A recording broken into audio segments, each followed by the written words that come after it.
Hey guys, আজি আমি আহিছো বেলতলাৰ বজাৰত মনোজ আৰু মই আজি তাৰ মানে কি হল গধূলি মনোজ অকলে আছে আৰু মোৰ গাড়ী বন্ধ আছে মই কালো আজি ৰবিবাৰ আছে তাৰ কাৰণে ভাবিলো আমি ইয়াতে অলপমান মাছ লৈ যাম মাছ আৰু বিলাহী কচ মাছ বিচাৰিয়ে পোৱা নাই এতিয়া তাৰ কাৰণে এতিয়া বিচাৰি আছো ইমান খোজ কাঢ়িলো তাৰ মানে এতিয়া কি হ'ব এতিয়া আমি এতিয়ালৈ বিচাৰিয়ে পোৱা নাই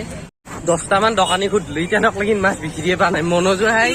মনোজে নিবিচাৰিছে মোৰ ওপৰতে গোটাই সেইখিনি দিছি এতিয়া হয় তাৰ কাৰণে তাৰ ৰুমমেটটো আজি নাই তাৰ কাৰণে মই ঘৰত নগলো এতিয়া মানে কচ মাছ বিচাৰি গোটাই বেলতলাৰ বজাৰখনে বিচাৰিলো বহুত অন্তৰ পিছত বিচাৰি পালো কচ মাছ এতিয়া আপোনালোকক দেখাম কচ মাছ বিচাৰি ক'তো নাপালো এতিয়া ৰৌ মাছ লৈ আছো ৰৌ মাছ লৈ আছো ৰৌ আৰু বিলাহী খাম আমি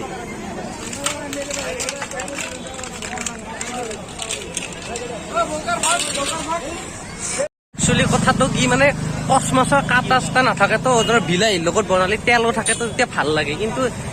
ইমান ৰৌ চৌ মাছৰ কাটা বহুত খাই একো ভাল নালাগে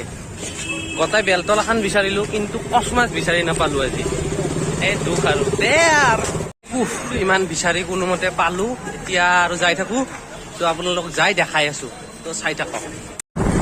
তো এতিয়া আমি যাই আছো তো আজি মানে বতৰটো ইমানে ঠাণ্ডা তাৰ মানে কি ক'ব আৰু তাৰমানে ইমান ঠাণ্ডা বতৰ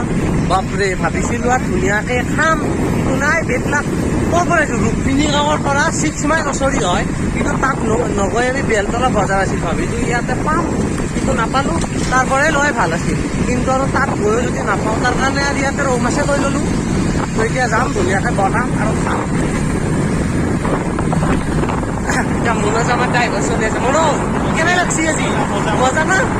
মজা এতিয়া তাৰমানে মনোজে মই যোগাৰ কৰি দিম মনোজে বিলাহী দি ধুনীয়াকে বনাব মনোজে কিন্তু মাছৰ আঞ্জা ধুনীয়া বনাই দিয়ে বিলাহী দি একদম মজা আজি মানে নবনাই ঘৰত গৈছে মই মনোজ সিহঁতৰ লগত নাথাকো মই ওচৰৰ ৰুমত থাকো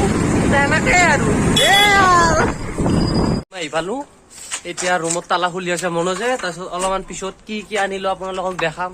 মই একযোৰা চেণ্ডেল আনিলো মনোজে একযোৰা চেণ্ডেল আনিলে মাছ আনিলো তো আপোনালোকক অলপ পিছত আনবক্সিং কৰি দেখাই আছো তো আমি অলপমান চেণ্ডেলো আনবক্সিং কৰিব লাগিব না কি কয় আমি ইয়াত দুখীয়া মানুহ ভাই চেণ্ডেলযোৰা নতুন ল'লেও আমাৰ কাৰণে বহুত নতুন লাগে হয়নে নহয় নিজে ইনকাম কৰি লোৱা বস্তু